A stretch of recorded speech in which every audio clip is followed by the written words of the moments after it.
Hey guys, hopefully you can hear me and see me. Today I came across a person that I follow. She was talking about reparations and why people be like, her thoughts on why it don't make sense how someone could literally say, but you weren't a slave, something like that.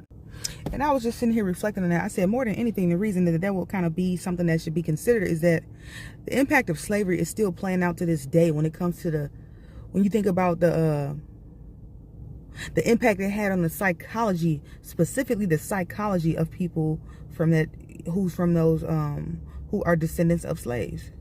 When you think about some of the extremely impoverished, extremely oppressed, extremely just traumatized for one reason or another, drug addict, can't get a foothold, trapped at truck stops in broke down cars type people who in these tents. I mean, I know it's all races going through stuff like that, but specifically the impacts of slavery is still playing out today on the psychology of the people who are descendants of slaves. Especially when you think about these folks, they can't figure out a way to create financial abundance for their life. They can't figure out a way to create healthy relationship dynamics of all types. It could be you know what I mean, friendships, dating relationships, job relationships.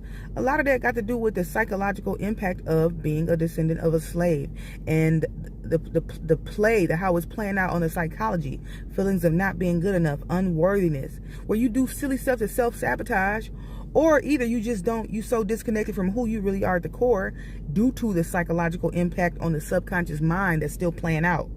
Hell, in some cases, me being a descendant of a slave is why, hell, I'm not wealthy and rich. I mean, I had to do a whole lot of healing and unlearning and relearning my truth and who I really am in order to get to this point, to where I got this mental clarity that I'm a child of God first and foremost. I'm not this body first and foremost, second most. Okay, and I'm a spiritual being having a human experience, and anything that's oppressive in nature that's flying through my head of a thought that would make me not want to go after a dream, or not want to take action on something, or not want to launch something or patent something, or not want to kick people out of my life that's unhealthy and toxic in any way, shape, or form, and be continually just submerging myself in just subtle and then, covert ways of suffering. That's due to psychological oppression, because somewhere deep down in there you be thinking you don't deserve no better, or that's just the normal. You be thinking toxicity is normal, or having lack and scarcity and all that's normal. That shit ain't normal. That be coming from being a descendants of slaves, where you have to unlearn and remember your worth. So reparations, that will kind of be in order, because people who struggling, they shouldn't just be thrown away.